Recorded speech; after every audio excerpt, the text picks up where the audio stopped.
காஷ்மீர் விவகாரமாக இருக்கட்டும், கொரோனா காலத்தில் தப்லிக் ஜமாத் மாநாட்டில் கலந்து கொண்டு டெல்லியில் இருந்தவர்களை மருத்துவ பரிசோதனைக்கு அழைத்து வந்ததாக இருக்கட்டும், இப்படி தேச பாதுகாப்பு சார்ந்த எந்த விஷயமாக இருந்தாலும் அடிபடும் பெயர் அஜித் தோவல்.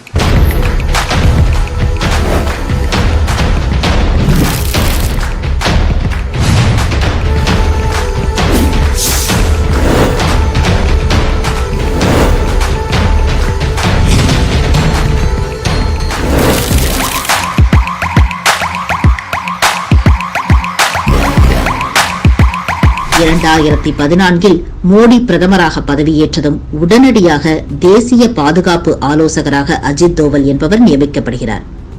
அப்துல் கலாம் போன்றவர்கள் வகித்த பாதுகாப்பு ஆலோசகர் பதவியில் இவரை மோடி தேடி பிடித்து நியமிக்க காரணம் என்ன? 1948 ராணுவ வீரரின் மகனாக உத்தரகாண்ட் மாநிலத்தில் பிறந்த அஜித் தோவல் 1968 கேரள கேடரில் IPS பணியில் சேர்ந்தார்.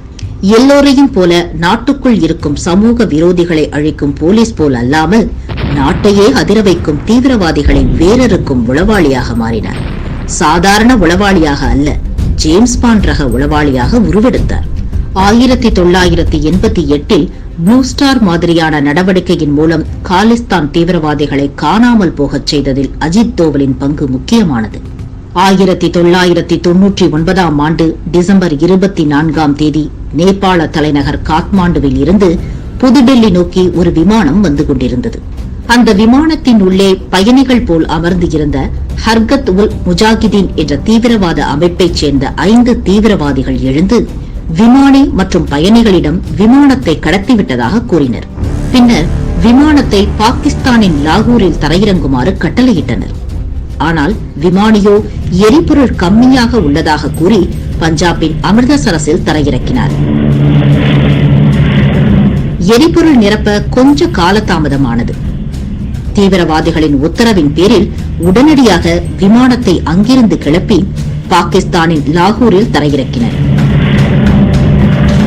பாகிஸ்தானோ விமானத்திற்கு எரிபொருள் நிரப்பி பயணிகளுக்கு உணவுப் பொட்டலம் கொடுத்ததோடு ஒதுங்கிக் கொண்டது. பின்னர் தீவிரவாதிகள் அங்கிருந்து விமானத்தை துபாய் கொண்டு சென்றனர். அந்நாட்டு அரசும் ஒத்துழைக்க மறுத்தது. இறுதியாக தலிபான்கள் ஆட்சியில் இருந்த ஆப்கானிஸ்தானின் கந்தகாரில் தரையிறங்கினர்.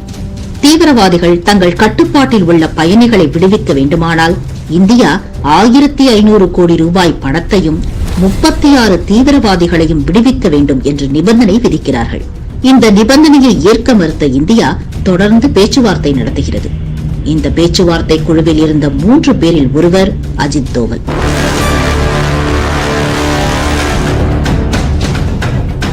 அவர்களின் மனமறிந்து லாவகமாக பேசி தீவிரவாதிகளை மூளைச்சலவை செய்து இறுதியாக சிறையில் இருந்த பாகிஸ்தான் தீவிரவாதிகள் 3 பேரை மட்டும் விடுதலை செய்ய இந்தியா சம்மதித்தது. அதற்கு ஈடாக எல்லா பயணிகளையும் ஏர்லைன்ஸ் ஊழியர்களையும் விடுவிக்க தீவிரவாதிகள் சம்மதித்தார்கள். பின்பு அன்றைய இந்திய வெளியுறவுத்துறை அமைச்சர் ஜஸ்வந்த் சிங் மற்றும் அஜித் தோவல் ஆகியோர் 3 பாகிஸ்தான் தீவிரவாதிகளை அழைத்துக் கொண்டு தனி விமானத்தில் கந்தஹார் சென்றார்கள். பரிமாற்றம் நடந்தது. பயணிகள் அமைச்சரின் விமானத்தில் ஏறினார்கள். ஒரு வாரத்திற்கு பின் பிறந்த மண்ணோக்கி நிம்மதியாக வந்து சேர்ந்தனர்.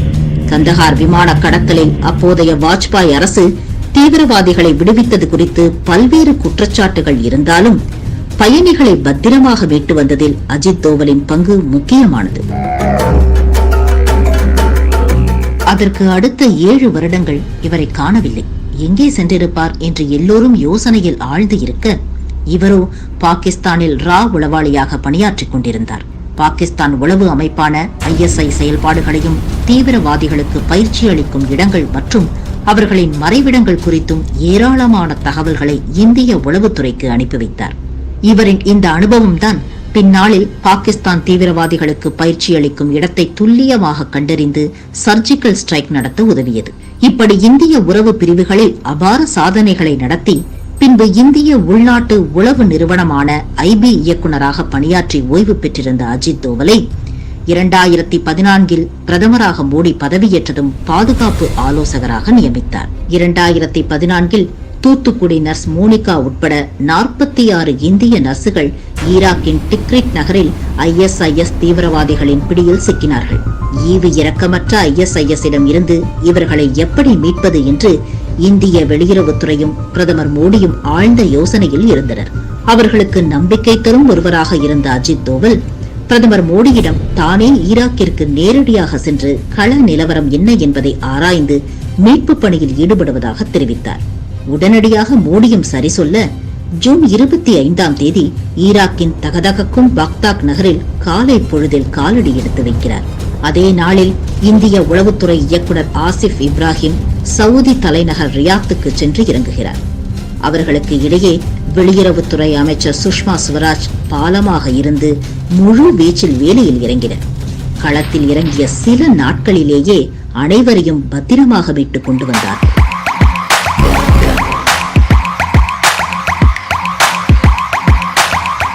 2017 டோக்லாம் பகுதியில் இந்திய சீன ராணுவம் நேருக்கு நேராக 70 நாட்களுக்கு மேலாக முட்டிக்கொண்டு நிற்கின்றது. இப்பொழுது முட்டிக்கொண்டிருக்கும் சீன இந்திய ராணுவம் என்பது 1962ஆம் ஆண்டு போரில் பங்கேற்ற ராணுவம் அல்ல.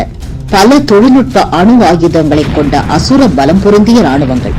உலகமே இந்த நிகழ்வை கூர்ந்து கவனித்துக் கொண்டிருந்தது. அப்பொழுது சீனாவில் பிரிக்ஸ் நாடுகளின் பாதுகாப்பு ஆலோசகர்களின் மாநாடு நடைபெறுகிறது. அதில் கலந்து கொள்ளச் சென்ற அஜித் தோவல் சீன பாதுகாப்பு ஆலோசகர் யாங் ஜீச்சியுடன் டோக்லாம் பிரச்சனையை பற்றி பேசி அதை சுமூகமாக தீர்த்து வைத்து இரு படைகளும் வாபஸ் வாங்கின. இந்த நிகழ்வை உலகமே மூக்கு மேல் கை வைத்து பார்த்தது. வடக்கு பகுதிகளில் மட்டுமல்ல, தெற்கே உள்ள இலங்கையின் அதிபர் ராஜபக்சே சீனாவுக்கு வேண்டப்பட்டவராகவே இருந்தார். மேலும் அவர் மீது 2009ஆம் ஆண்டு நடைபெற்ற ஈழப்போரில் அப்பாவி ஈழத்தமிழர்களை கொன்ற குற்றச்சாட்டும் உள்ளது. இதனையும் அஜித் தோவலிடம் மோடி கவனிக்க சொல்கிறார். இதனை அடுத்து ரா உதவியுடன் ராஜபக்சேவை வீழ்த்தி மைத்ரிபால சிறிசேனாவை அதிபராக கொண்டு வந்தார் அஜித் தோவல். 2017ஆம் ஆண்டு வங்கதேச பிரதமர் ஷேக் ஹசீனா இந்தியாவிற்கு வந்தார். அப்பொழுது இந்தியாவிற்கும் வங்கதேசத்திற்கும் இடையேயான எல்லை பிரச்சனையை சுமூகமாக பேசி மோடி அரசு தீர்த்தது.